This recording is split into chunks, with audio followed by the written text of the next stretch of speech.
السلام علیکم. نن زموږ کوم لیکچر دی هغه د ایڈوانټیج اف لاګریتم. موږ د دې نه مخکې په لیکچرو کې د لاګریتم په باره کې ډېر ډیټیل کې خبرې کړې دي. نو زموږ چې کوم لیکچر دی هغه د ایڈوانټیج اف لاګریتم. که تاسو څه ټاپک کې انټرسټډ وئ هغه ساينس باره کې وي یا سجنه ټاپک وي نو ماته کمنټ باکس کې کمنټ وکړئ. نو سره زه خپل لیکچر طرف ته زموږ چې کوم پلانې ټاپک دی ایڈوانټیج اف لاګریتم کې هغه د میک بگ کیلکولیشن ایزي. یعنې لاګریتم زموږ سره چې کوم کیلکولیشن دی غټ کیلکولیشن دی هغه زموږ سره ایزي جوړوي. هغه څنګه جوړوي؟ لاګریتم چینج ملټیپلیکیشن انټو ایډیشن. لاګریتم چې کوم دی هغه زموږ سره ملټیپلیکیشن چینج کوي ایډیشن ته. موږ دا چې کوم لاز اف لاګریتم کې یعنې زموږ سره کوم پروډکټ لا وه هغې کې موږ دا ویلي وو چې زموږ سره کوم ملټیپلیکیشن هغه زموږ سره ایډیشن ته چینج کېدو. اینډ ډیویژن انټو سبټریکشن چې کوم زموږ سره کوشنټ لا یا ډیویژن لا وه هغې کې زموږ سره چې کوم ډیویژن و هغه زموږ سره سبټریکشن ته چینج کېدو. یعنې زموږ سره چې کوم ایډیشن دی او سبټریکشن دی هغه زموږ سره ډېر اسانه طریقه ده انسټیډ اف ملټیپلیکیشن اینډ ډیویژن.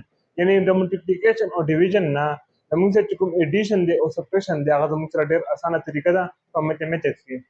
نو زموږ سره چې کوم اوس اګزامپل دی هغه دا دی log 1000 multiply by 100.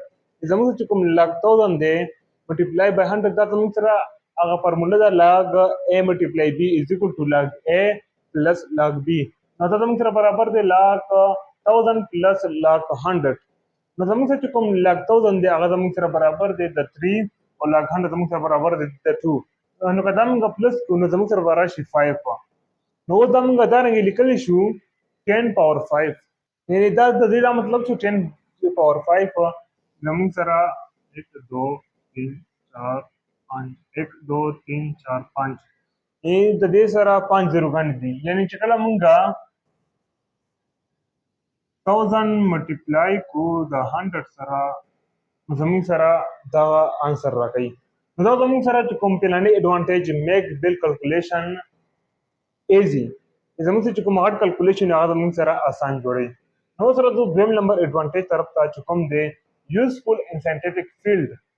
زموږ سره چې کوم لاګریتم دی دا زموږ سره ساینټیفیک فیلډ کې یوزفل دی یعنې مفید دی. یعنې دا زموږ سره اهم رول ادا کوي په ساینټیفیک فیلډ کې. فزیکس کیمسټري اسټرونومي اینڈ انجینیرینګ یوز لاګریتمز ټو سالو اکویشنز. زموږ سره په فزیکس کې کیمسټري کې اسټرونومي کې او انجینیرینګ کې زموږ سره لاګریتم یوز کېږي. زموږ سره کوم د اکویشن دی دا زموږ سره سالو کېږي یعنې حل کړي. نو زموږ سره چې کوم د لاګریتم ډېر زیات استعمال دی په ساينس کې خاص کر فزیکس کې کیمسټري کې اسټرونومي کې اینډ انجینیرینګ کې دا زموږ سره ډېر زیات استعمال دی د لاګریتم. زموږ سره اوس اگزامپل دی ریډیو ایکټیو ډیکې فارمولا یوز از د نیچرل لاګریتمز. کوم زموږ سره ریډیو ایکټیو ډیکې فارموله ده هغې کې زموږ سره چې کوم دی نیچرل لاګریتم استعمالیږي. نو دا زموږ سره چې کوم دویم نمبر ایډوانټیج د لاګریتمز یوزفul ان ساینټیفیک فیلډز. نو سره زه نیکسټ بورډ طرف زموږ چې کوم اوس دریم نمبر ایډوانټیج دی د لاګریتم هغه دی یوزډ ان میجرینګ سیسټمز. زموږ سره چې کوم لاګریتم دی هغه زموږ سره میجرینګ سیسټم کې زموږ سره استعمالیږي. هغه څنګه استعمالیږي؟ مینی میجرمنټ سکیلز آر لاګریتمیک. زموږ سره چې کوم میجرمنټ سکیلز دي هغه زموږ سره ډېر زیات لاګریتمیک دي.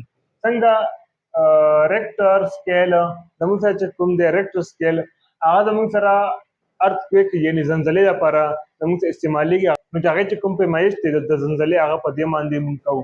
دویم دی پی ایچ سکیل هغه زموږ سره اسیډیټي چې کوم زموږ سره اسیډیټي ده هغه چې معلوموو هغه چې میجر کوو نو هغې کې زموږ سره پی ایچ سکیل استعمالیږي. او دا چې کوم دی دا د لاګریتمیک په بیس باندې دی.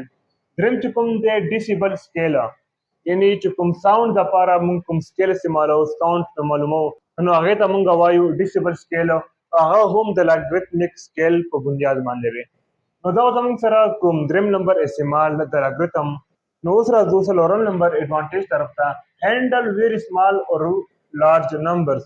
زموږ سره چې کوم ډېر سمال نمبر یعنې ډېر ورکوټی نمبر اور لارج نمبر یعنې ډېر غټ نمبر هغه زموږ سره هینډل کوي. نو دا څلورم نمبر ایډوانټیج دی د لاګریتم. دې کې څه وایي یوزډ ټو ایکسپریس ویلیوز لایک سایز آف پلینټس لارج اور د ماس آف ایټم سمال. یعنې زموږ سره دا استعمالیږي ټو ایکسپریس زموږ سره ظاهر کړي values like size of planets هغه چې کوم سایز وي پیمایي شي وي نو هغه زموږ سره لارج وي هغه زموږ سره لارج دی نو هغه هم زموږ سره ظاهروي or this mass of atoms او چې کوم ماس د اټم هغه هم سره هم ظاهروي هغه زموږ سره ډېر سمال وي د پلانټ سایز په مطابق باندې نو زموږ سره سمال نمبر د لپاره هم استعمالیږي او لارج نمبر د لپاره هم استعمالیږي زموږ ته اوس اگزامپل دی ساينټیفیک نوټیشن لایک 6.02 ملټیپلای 10 to power 23 دا زموږ سره یو ویلیو ده چې هغه موږ ساينټیفیک نوټیشن کې لیکلې ده یوز اټ لاګریتمیک سکیل ان دا زموږ سره لاګریتمیک سکیل هغه زموږ سره استعمالوي دا چې کوم ویلیو ده دا زموږ سره د ایوګیډرو نمبر نو دا زموږ نن لیکچر چې کوم ایڈوانټیج اف لاګریتمز زموږ سره د لاګریتم ډیر زیات ایڈوانټیج دی خو موږ دلته یو څه ایڈوانټیج ویل یعنی موږ په دې باندې پوه شو چې زموږ سره د لاګریتم څه ایڈوانټیج دي نو که تاسو څه مسله په دې لیکچر کې نو ماته کمنټ باکس کمنټ وکړئ والسلام